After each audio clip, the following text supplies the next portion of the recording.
Bonjour, chers frères et sœurs, chers amis visiteurs. Bon sabbat dans le Seigneur. La paix de Dieu soit avec chacun de vous. Nous voulons remercier encore une fois Sœur Monique pour cette chanson inspirée qui nous rappelle que Jésus-Christ est le vainqueur et c'est lui qui chauffe notre maison. Nous n'avons rien à craindre car il est avec nous. Que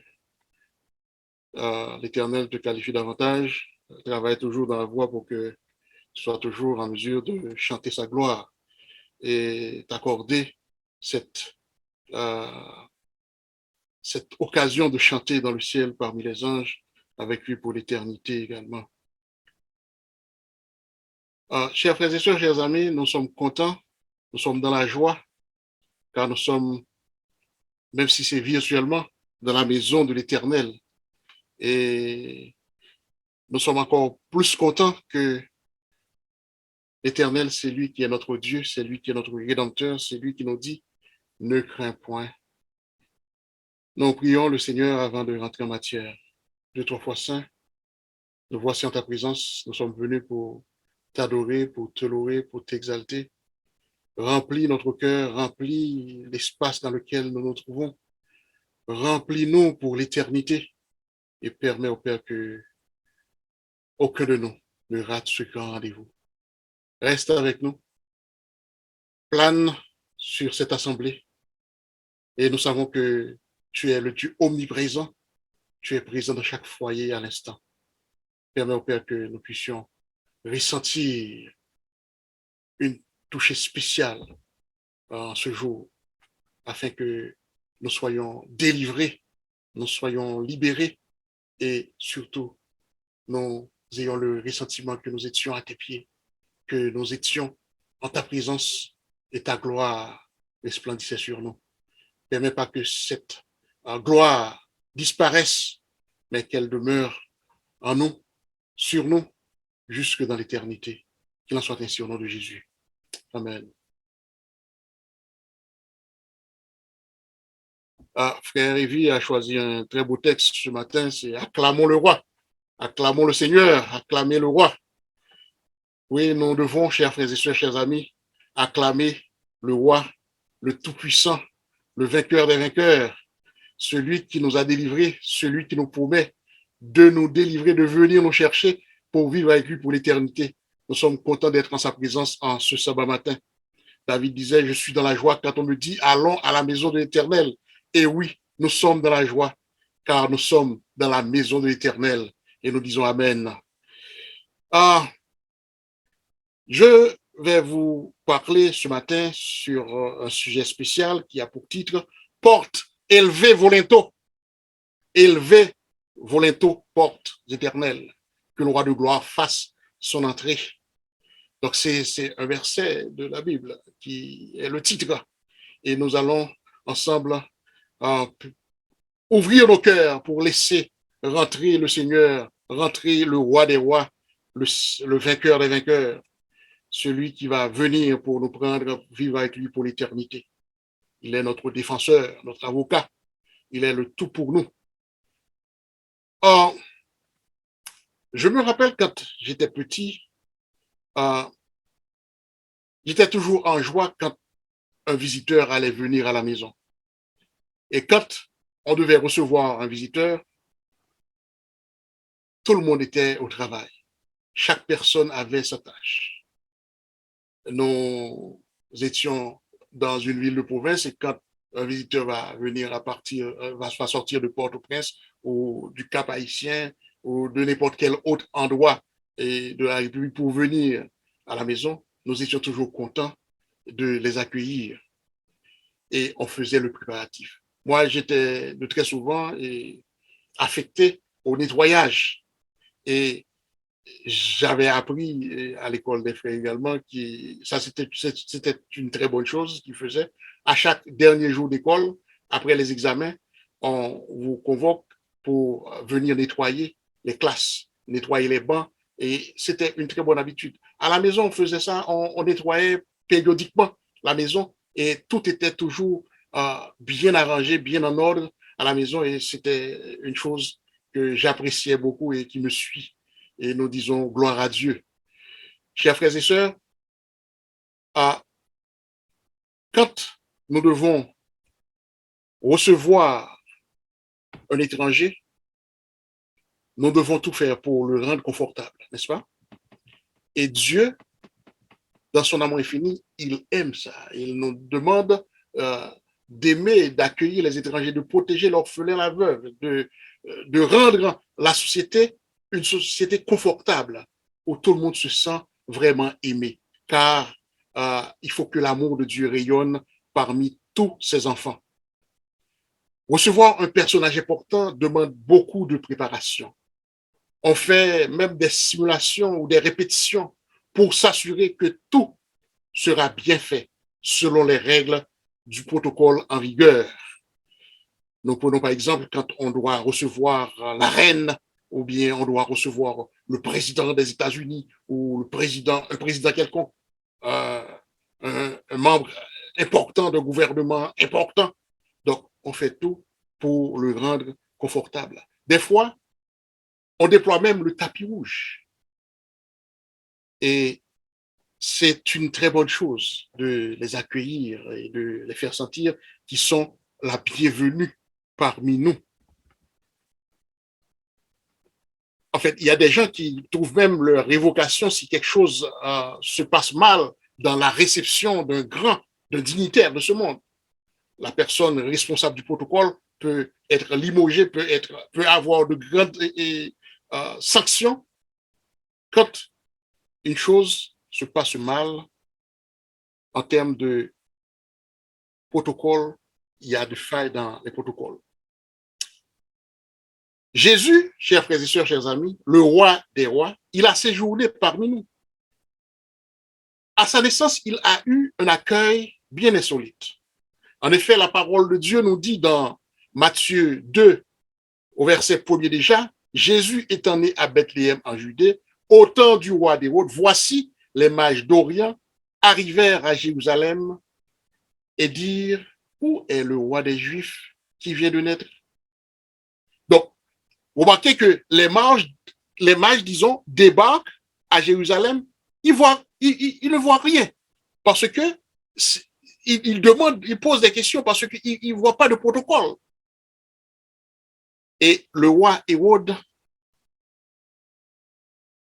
ayant appris cette nouvelle, fut troublé. On nous dit même que tout Jérusalem avec lui était troublé. Donc, au verset 4 de Matthieu 2, Matthieu 2, verset 4, il est dit que le roi Hérode assembla les principaux sacrificateurs et les scribes et il s'informa auprès d'eux où devait naître le Christ. Et ils lui dirent à Bethléem en Judée, car voici ce qui a été écrit par le prophète. Et toi, Bethléem, terre de Juda, tu n'es certes pas la moindre entre les principales villes de Juda, car de toi sortira un chef qui paîtra Israël, mon peuple. Alors Hérode fit appeler en secret les mages et s'enquit soigneusement auprès d'eux depuis combien de temps l'étoile brillait. Puis il les envoya à Bethléem en disant, allez et prenez des informations exactes sur le petit enfant. Quand vous l'aurez trouvé, faites-le moi savoir, afin que j'aille aussi moi-même l'adorer. Après avoir entendu le roi, ils partirent, et voici l'étoile qu'ils avaient vue en Orient marchait devant eux, jusqu'à ce qu'étant arrivé au-dessus du lieu où était le petit enfant, s'arrêta. Quand ils aperçurent l'étoile, à savoir Jésus-Christ, ils furent saisis d'une grande joie. Ils furent saisis d'une grande joie. Et ils entrèrent dans la maison, virent le petit enfant avec Marie, sa mère, se prosternèrent et l'adorèrent. Ils ouvrirent ensuite leur trésor et lui offrent en présent de l'or, de l'encens et de la myrrhe. Puis, divinement avertis, ils ont pris un autre chemin, ils ne sont pas retournés voir Hérode. La parole de Dieu nous dit dans Luc que Jésus, quand Marie a enfanté Jésus, elle l'emmaillota et le coucha dans une crèche, c'est-à-dire dans une mangeoire. Et nous-mêmes qui dans l'ancien haïtien, lorsque tu as un cochon noir, en fait, c'est pas non pas cochon non parce que je dis pas non pas cochon. En fait, nous connaissons dans la coutume haïtienne, il y a un conseil de récipient que vous fait pour mettre manger cochon. C'était en mangeoire, il y a les gamelles, c'était qu'on sort de gamelle, on mangeoire, et on mettait Jésus avec un mailloté, mettait dans la mangeoire, dans la crèche, pour, euh, pour capable de joindre chaleur. Car il n'y avait pas de place pour eux dans l'hôtellerie. Il n'y avait pas de place pour le roi des rois, le roi de gloire dans l'hôtellerie. Et on dit que lorsque les mages, lorsque Hérode attendait les mages, il ne les voyait pas, le roi a pensé qu'ils ne vont pas vraiment revenir à lui. Donc, il était très furieux, il était fâché. Et Hérode chercha à faire quoi? À tuer le petit enfant, à faire périr le petit enfant. Or, Hérode, au départ, avait dit aux mages de retourner auprès de moi parce que moi aussi, j'aurais bien aimé aller pour l'adorer. Chers frères et sœurs, chers amis, je dois vous dire que déjà, on voyait la démarcation parfaite entre deux types d'adorateurs. Un type qui est venu sincèrement pour adorer le Seigneur et malheureusement, un type qui est venu avec de la malice dans le cœur, qui n'a rien à voir vraiment avec la spiritualité, avec l'adoration, mais cependant, ils sont là, ils sont venus quand même. Donc, on ne peut rien faire parce que Jésus nous a dit de laisser croître le blé et l'ivraie parce que c'est lui qui fera la démarcation entre les méchants et les bons. Chers frères et sœurs, priez Dieu pour que vous soyez toujours du côté des bons, parce que la ligne de démarcation entre le vrai adorateur et l'adorateur indolent est mince. Car rappelez-vous que Jésus-Christ, lorsqu'il avait envoyé les 70 disciples pour aller prêcher 2 à 2, ils sont revenus, ils ont dit que Satan, ils ont chassé les démons, ils ont guéri des malades, etc. Ils étaient contents. Et Jésus leur a dit, piton pi content si non écrit dans le livre Royaume Ciel. Alors, chers frères et sœurs, il se pourrait que vous êtes en position de faire de grandes choses pour le roi, en position de réaliser des miracles au nom de Jésus, mais cependant, perdre sa place à la fin. Vous remarquez que dans la semaine, on avait considéré le passage de Paul aux Corinthiens quand il disait courir de manière à l'obtenir, parce que lui-même a traité Paul durement afin que les pas lui-même perdu lorsqu'il finit gagner l'autre. Alors, chers frères et sœurs, notre mission, c'est de gagner les autres pour le Christ, mais cependant, nous devons veiller sur nous-mêmes parce que l'adversaire est un lion rougissant, il cherche qui dévorer et il nous tend des pièges. Comme on tendait des pièges à Daniel, on tendait des pièges aux jeunes Hébreux. L'ennemi est toujours là. Il nous tend des pièges sur notre passage. Il veut nous terrasser. Il veut que nous soyons avec lui et perdus quasiment. Mais cependant, Jésus, le roi des rois, il veut le bien de tous ses enfants. Nous avions dit, porte élevée volonté, n'est-ce pas? Quand nous prenons, excusez-moi,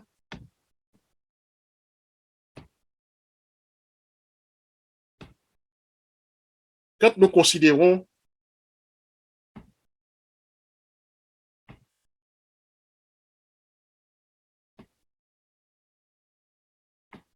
quand nous considérons une porte, on avait vu ça la semaine dernière, les éléments d'une porte, c'est le linteau, les montants verticaux. En fait,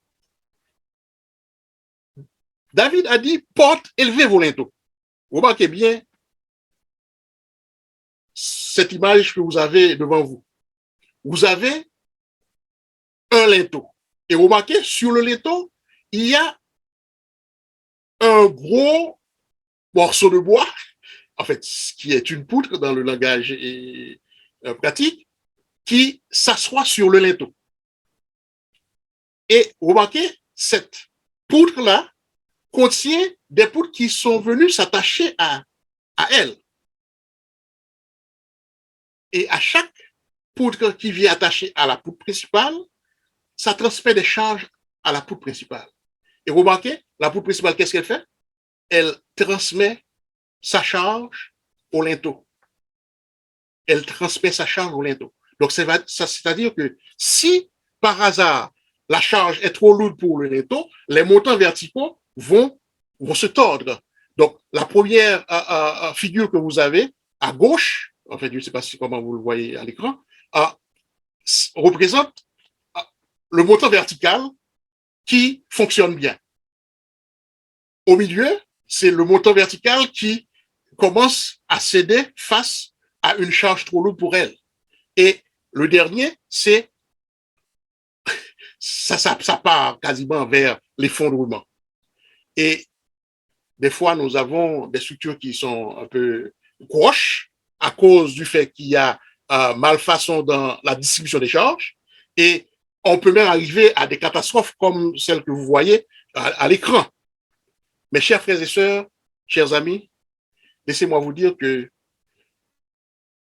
les charges transmises à nos linteaux, si nous faisons de l'Éternel notre Dieu, notre tout, il fera en sorte que les barres de nos portes soient affermies pour rejoindre la pensée du message que nous avons prêché la semaine dernière. Ici, vous avez l'image d'un tapis rouge qu'on dresse pour les dignitaires. Et c'est d'autres tapis rouges qu'on dresse pour d'autres dignitaires. Mais cependant, le roi des rois, le roi de gloire, il est venu parmi nous, mais cependant, nous n'avons fait de lui aucun cas. Nous l'avons considéré, en fait, nous avons, disons, ignoré même sa présence au milieu de nous, car il est venu, personne ne le savait, aucun dignitaire n'était au courant, et s'ils étaient au courant, ils passaient outre, et ils avaient d'autres plans en tête. Le Dieu que nous servons, chers frères et sœurs, il est un Dieu qui nous aime d'un amour infini.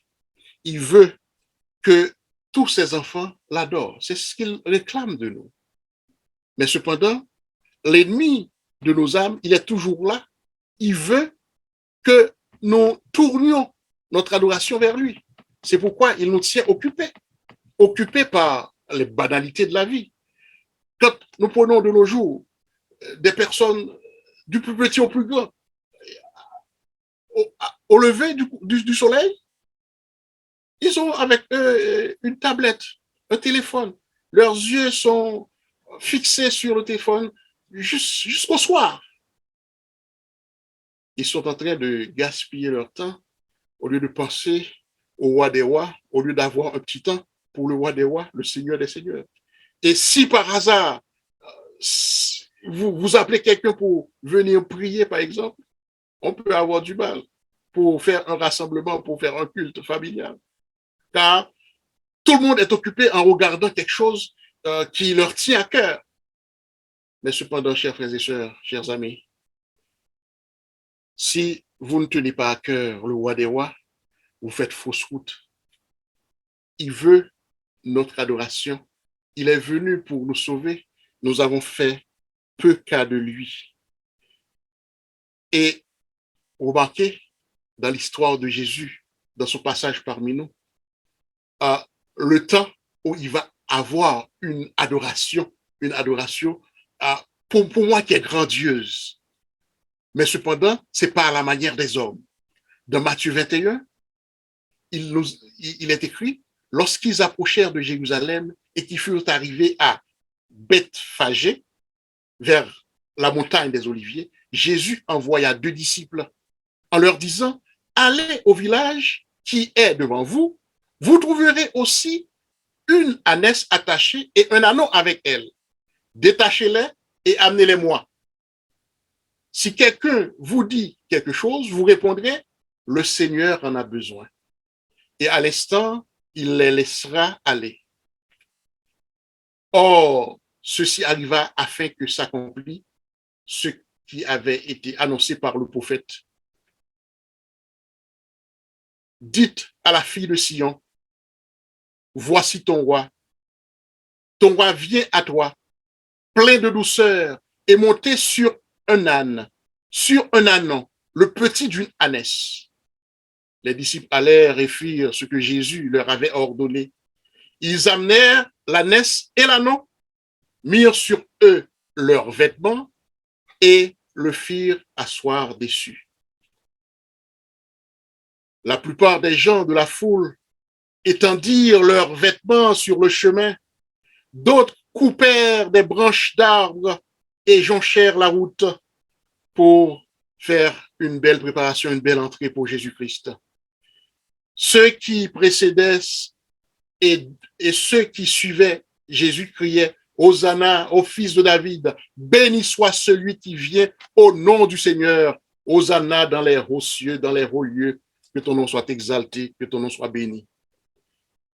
Voilà l'accueil de roi que Jésus a eu pendant qu'il était de passage parmi nous. C'est les gens ordinaires qui ont pris leurs vêtements, ont étendu sur le sol et ont coupé des branches d'arbres, sûrement des fleurs, pour joncher la route pour le passage du Sauveur.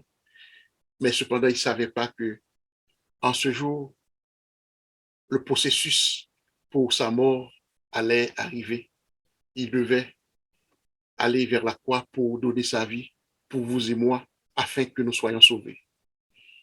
Et on nous dit, à la fin de ce récit, au verset 12, Jésus entra dans le temple de Dieu. Il chassa tous ceux qui vendaient et qui achetaient dans le temple. Il renversa les tables des changeurs et les sièges des vendeurs de pigeons. Et quand je vois ce verset, je me posais la question, comment se fait-il qu'on ait une situation pareille? Et j'ai pu dire que pour qu'il y ait des vendeurs dans le temple, il faut que tous les responsables du temple étaient vraiment impliqués dans cette situation. Donc, on prend le trésorier, on prend le pasteur, on prend l'ancien, le premier ancien, les diacres, ils étaient tous impliqués. Les grands donateurs également de l'Église, tous étaient impliqués. Ils vendaient dans l'Église, ils rendaient l'Église du Seigneur, le temple du Seigneur comme une caverne d'Ali Baba.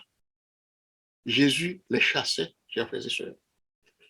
Donc, nous devons prendre garde à nous-mêmes en tant qu'enfants de Dieu. Nous devons nous poser la question, qu'est-ce que nous venons faire à l'Église de Dieu? Est-ce que nous sommes venus faire du commérage? Est-ce que nous sommes venus faire du marchandage? Est-ce que nous sommes venus faire des actions pour dérouter les autres? Ou est-ce que nous sommes venus pour partager la gloire de Dieu? Pour faire rayonner la gloire de Dieu? Pour chanter les louanges du Seigneur? Portes, élevez vos linteaux. Élevez-vous, portes éternelles, que le roi de gloire fasse son entrée. Oui, nous devons avoir nos portes avec nos linteaux qui sont un peu rehaussés pour faire passer le roi de gloire. Les gens de ce monde, ils emmènent leur tapis rouge. Ils déploient leur tapis rouge pour faire rentrer les grands dignitaires. Ils déploient toutes sortes d'orchestres, de fanfares pour faire rentrer les grands dignitaires. Mais non, nous devons ouvrir nos cœurs pour laisser rentrer le roi de gloire. Car en laissant le roi de gloire entrer dans nous-mêmes, le monde verra que nous sommes différents. Nous devons être chacun un élément, un récipient de la gloire de Dieu. Car en rendant gloire à Dieu, Dieu va rentrer en nous et va nous transformer pour le salut éternel. Nous avons des vendeurs de pigeons, nous avons des vendeurs de toutes sortes de choses dans la maison du Seigneur. Chers frères et sœurs, c'est le temps pour vous de vous questionner pour savoir qu'est-ce que vous faites dans la maison de Dieu. Est-ce que vous êtes un vendeur de pigeons? Est-ce que vous êtes venu pour adorer le Seigneur? Car on doit avoir une démarcation claire entre le vrai adorateur du faux adorateur de l'Éternel. En fait, le faux adorateur, il est un adorateur quand même parce qu'il est au milieu de nous. Mais cependant, prions Dieu pour que nous soyons tous de vrais adorateurs. Car c'est les vrais adorateurs qui auront la possibilité de recevoir le Maître en grand, en roi, comme le Seigneur des Seigneurs, comme le Sauveur de l'humanité. Que Dieu, dans son amour infini, dans sa grâce infinie, nous permette de le recevoir toujours en grand, d'être toujours prêt à lui demander de rentrer dans notre maison, de demeurer parmi nous, afin que nous soyons sauvés, afin que nous soyons rayonnés par sa grâce, pour sa gloire. Porte, élevez vos linteaux. Nous voyons que dans ce monde, si un linteau chancelle, si un linteau bouge, il y a effondrement de la maison. On peut avoir l'effondrement complet de la maison, comme l'image qu'on avait vue tantôt. Mais cependant, quand c'est Dieu qui rentre dans la maison, le linteau va soulever avec toutes ses charges, car Dieu s'en chargera de ses charges. Et il permettra à ce que tous qui soient à l'intérieur de la maison, qui soient sauvés parce qu'il est le sauveur, il est le rédempteur, il est celui qui peut donner à chacun la vie. Alors, chers frères et sœurs, chers amis, questionnons-nous toujours, et ceci chaque jour, parce que le Dieu d'amour, le Dieu de gloire, nous devons lui accorder toute la place. Nous devons laisser entrer le roi de gloire en nous. Nous devons acclamer le Seigneur en tout temps. Et ne laissons rien, ne laissons aucune distraction de ce monde nous faire passer à côté de ce grand rendez-vous. Que la paix du Seigneur soit sur chacun de vous et que vous soyez bénis pour sa gloire et que vous retourniez toute la gloire à Dieu, toute la louange à l'Éternel et il nous sauvera et nous serons avec lui pour l'éternité pour chanter Hosanna, Hosanna au plus haut des cieux, Hosanna, béni soit, qu'il en soit ainsi au nom de Jésus. Amen.